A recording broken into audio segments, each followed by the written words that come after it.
Yo no tengo ninguna duda de la humanidad de la señora Oñate y del grupo parlamentario. Eso no es lo que estamos discutiendo. Lo que estamos discutiendo son leyes que generan nuevas condiciones, que en este caso limitan conquistas y derechos, y que algunos no compartimos. Incluso desde la fila del Partido Popular. No hay mejor ejemplo que lo que han dicho algunos dirigentes territoriales del Partido Popular, que no aceptan lo que la ley estatal de manera unilateral ha decidido en el marco de las competencias y de la legitimidad que tiene el Gobierno para cambiar las normas, pero con el coste y las consecuencias de hacer las cosas como se han hecho. De manera que no estamos discutiendo aquí ni la sensibilidad de las personas del Partido Popular y menos la del señor Oñate, que me consta.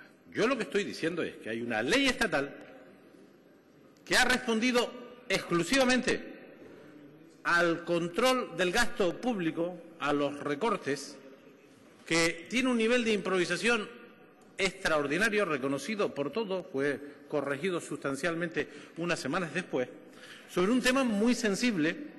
Y a 4 días de presentar la ley de presupuestos, que no se olviden de esto, presentan una ley de presupuestos 4 meses más tarde, por razones que ustedes conocen de orden partidista legítimo, y es que había elecciones por ahí, y a los 4 días de presentar en las Cortes Generales salen nuevas medidas que cuestionan las cuentas y los números presentados. Entre ellos esto. El planteamiento, por lo tanto, es: esta ley no responde a un intento de mejorar el Sistema Nacional de Salud, de hacerlo más racional, ni más eficiente, ni más equitativo, ni más solvente. Sencillamente la ley pretende recortar gasto público, porque es lo único que guía en estos momentos a los gobiernos de España, en gran medida de Canarias y del resto de las comunidades autónomas. Hoy, la única política que prevalece, y para eso modificaron la Constitución, es pagar la deuda a los bancos. La preeminencia del pago de la deuda por encima de los derechos de los ciudadanos. Esa reforma constitucional del artículo 135 marca un antes y un después. Lo he dicho aquí algunas veces y desgraciadamente lo dirán muchísimo durante mucho tiempo, porque es un cambio sustancial de nuestras reglas de juego. Por cierto, se cambia la Constitución con una facilidad extraordinaria. En 20 días cambiar un elemento sustancial de la Constitución, marcando una regla económica en una norma de convivencia social como es la Constitución, para siempre, o casi para siempre, y si no ya lo verán. Por lo tanto, esto es lo que critico yo, que esto no responde a mejorar el sistema, esto responde a generar recorte. Y además digo lo siguiente, y se confirmará desgraciadamente. Ya han visto que algunas de las cosas que yo digo aquí luego se cumplen. No es porque yo sea un profeta, sino porque es elemental. No se van a cumplir las previsiones de 7.000 millones de recortes desde la vigencia de la ley hasta final de año. Y la siguiente película será: las comunidades autónomas incumplen los recortes de sanidad y, por lo tanto, son culpables del déficit público, de los males de España, de la economía y del mundo mundial. Y esa lógica se ha implantado por la dirección efectiva del Partido Popular a nivel del Gobierno de España. Y eso es desgraciadamente así. Y yo sé que esto no le gusta a todos los votantes del Partido Popular. Hay 3,6 millones que dicen que no le volverían a votar, por esto y por otras cosas. Y yo sé que hay muchísimos dirigentes del Partido Popular que no están de acuerdo con las cosas que están ocurriendo y que no pueden estar de acuerdo con el cuestionamiento de las bonificaciones al transporte aéreo, y menos con la ocurrencia ahora de 8.000 euros por trimestre, dice. Es decir, yo sé que ustedes sufren. ¿Cómo no van a sufrir ustedes con los disgustos que les da este Gobierno un día sí y otro también? Lo que digo es que esa es la ley, que esto es lo que hay y que tiene muchos impactos negativos. Hemos discutido aquí lo del copago sobre los medicamentos y discutiremos cuando venga el copago sobre otras prestaciones sensibles como el transporte sanitario no urgente, que es masivo en cualquier sistema sanitario, que es caro y que no podrán soportar, de luego, los enfermos crónicos, los enfermos habituales del sistema sanitario. Pero hoy yo pretendía, con esta comparecencia, poner el dedo en la llaga sobre un aspecto de la ley, y es que excluye el derecho a la atención sanitaria a la gente que convive con nosotros y que no tiene la residencia legal. Sobre este colectivo no me estoy refiriendo a los comunitarios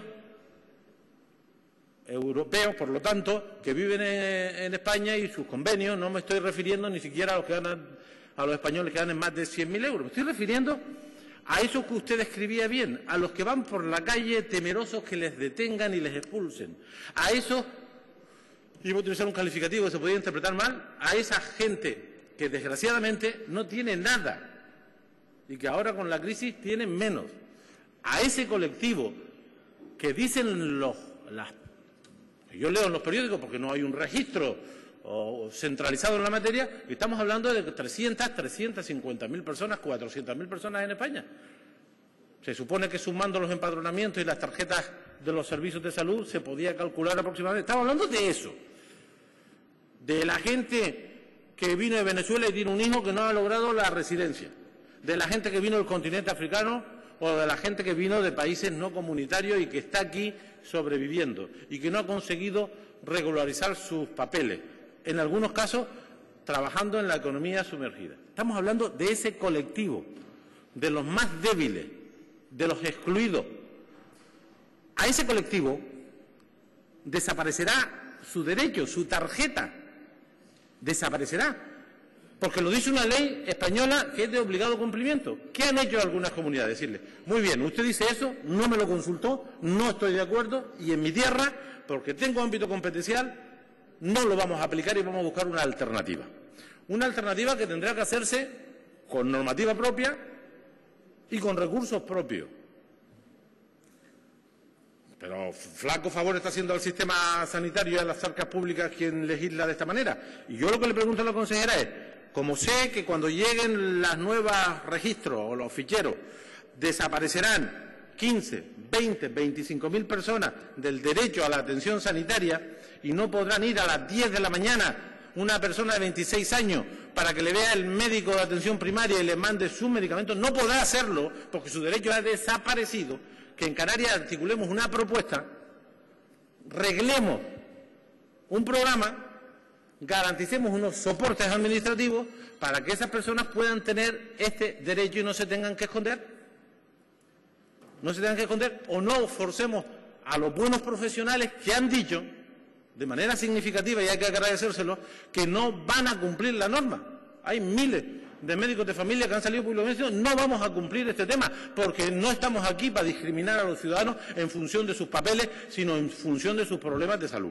De manera que no forcemos a que los profesionales tengan que hacer lo que no deben, sino busquemos una salida, organicemos un programa, démosle un soporte administrativo para que, si en esta comunidad hay mayoría política, mayoría democrática, que no está de acuerdo con esa barbaridad de excluir este derecho a ese grupo de ciudadanos o de conciudadanos, pues que lo podamos resolver. Y eso es lo que yo quiero para que no nos coja el toro.